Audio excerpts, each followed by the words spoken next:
പുത്തൂർ പുത്തൻകാട് മലയോര നാട്ടിൽ കാൽപന്ത് കളിയുടെ കേളികെട്ടിന് ആരവമായി. Puthankad Chaithanya arts and sports club ഗ്രാമീണ വായനശാലയും തച്ചേലിക്കര പുത്തൻപുരയിൽ സ്കറിയ ഭാര്യ മറിയമ്മ മെമ്മോറിയൽ അണിയിച്ചൊരുക്കുന്ന fives football tournament 2025 April 9 Puthankad മുത്താര് കുന്നുപാടത്ത് വൈകിട്ട് 7 മണിക്ക് ആരംഭിച്ചു. കളിയുടെ ആദ്യ മത്സര ഉദ്ഘാടനം ഏഴാംകല്ല് സെന്റ് ജോസഫ് പള്ളി വികാരി ബൈജു കാഞ്ഞിരത്തിങ്കൽ ഉദ്ഘാടനം ചെയ്തു. Ollukkara block panchayat member PS Babu, ward member Daisy Jacob, മുൻ പഞ്ചായത്ത് മെമ്പർ KM ശിവൻ തുടങ്ങിയവർ പങ്കെടുത്തു.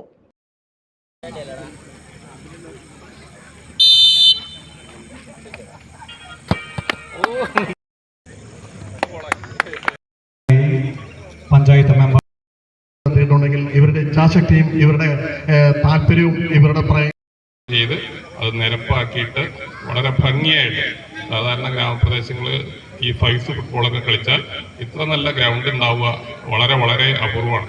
അതെല്ലാം മുൻകൂട്ടി കണ്ട് വളരെ ത്യാഗോജ്വലമായ പ്രവർത്തനം ഇതിൻ്റെ പിന്നിൽ ചെറുപ്പക്കാർ അനേകം പേര് ചെയ്തു എന്ന് നിരന്തരം അവരെ കണ്ടിരുന്ന എനിക്ക് അനുഭവത്തിൽ നിന്ന് തന്നെ പറയാൻ കഴിയും. ചൈതന്യ ക്ലബിൻ്റെ എല്ലാ ഭാരവാഹികൾക്കും നമസ്കാരം.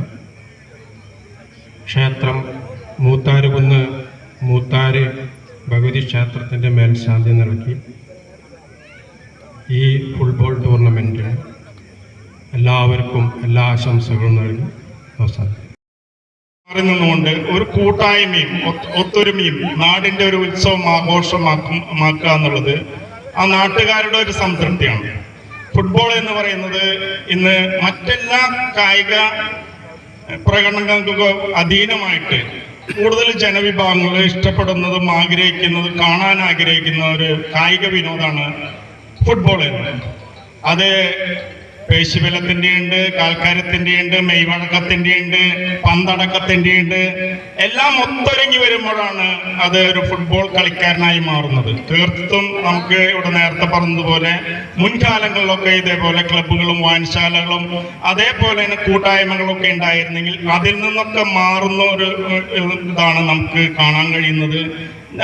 അവനിലേക്ക് തന്നെ ചുരുങ്ങുന്നതാണ് കാണാൻ കഴിയുന്നത്. ഒരു മൊബൈലും ഒരാളും ഉണ്ടെങ്കിൽ അവന്റെ ജീവിതമായി എന്നുള്ളതാണ്. പക്ഷെ കൂട്ടായ്മ എപ്പോഴും നമ്മുടെ മറ്റേത് ദുഷിച്ച പ്രവർത്തികളിൽ നിന്നും അവനാക്കുന്നതും അവന്റെ തെറ്റുകളെ ചൂണ്ടിക്കാണിക്കാൻ നല്ല കൂട്ടുകാരും നല്ല ഫ്രണ്ട്സും ഉണ്ടാവുന്നത് ഇതേപോലെ പൊതു ഇടങ്ങളാണ്. തീർച്ചയായിട്ടും ഇതിന് നേതൃത്വം കൊടുത്ത ഇതിന്റെ ഭാരവാഹികളെ പ്രത്യേകം ചൈതന്യ ഗ്രാമീണ വായനശാലയും മനോഹരമായ ഈ ക്ഷേത്രത്തിനരികെ ഈ ഗ്രൗണ്ട് ഒരു ഫുട്ബോൾ മാമാങ്കം നമ്മളിവിടെ നടത്തുമ്പോൾ ഇതിന്റെ പിന്നിൽ പ്രവർത്തിച്ച എല്ലാ അണിയറ പ്രവർത്തകരെയും ഞാൻ ഈ അവസരത്തിൽ അനുമോദിക്കുകയാണ്. സ്നേഹമുള്ളവരെ, ആവശ്യമാണ്. ജാതി മതഭേദമന്യേ രാഷ്ട്രീയ ഭേദമന്യേ എല്ലാവർക്കും ഒന്നിച്ചു കൂടാവുന്ന കളിസ്ഥലങ്ങൾ, സ്റ്റേഡിയങ്ങൾ, ഇങ്ങനെയുള്ള അതുപോലെ പൊതുവിദ്യാലയങ്ങൾ, ഇങ്ങനെയുള്ള പൊതു ഇടങ്ങൾ, അതുപോലെ ഫുട്ബോൾ നമ്മൾ ഒന്നിപ്പിക്കുകയാണ്. ഈ അവസരത്തിൽ ഇങ്ങനെയുള്ള ഈ ടൂർണമെന്റിലേക്ക് എന്നെ വിളിച്ചതിന് ഇതിനെല്ലാ സംഘാടകരോടും ഞാൻ പ്രത്യേകം നന്ദി അറിയിക്കുന്നു. ഇവിടെ നടക്കുന്ന എല്ലാ മത്സരങ്ങൾക്കും എല്ലാവിധ ഭാവുകങ്ങൾ ആശംസിച്ചുകൊണ്ട് എല്ലാവരുടെയും അനുവാദത്തോടുകൂടി 7ാമത് ഫൈവ്സ് ഫുട്ബോൾ ടൂർണമെന്റ് എല്ലാവരുടെയും ആശീർവാദത്തോടെ അനുഗ്രഹത്തോടെ ഉദ്ഘാടനം ചെയ്യുന്നു. God bless you.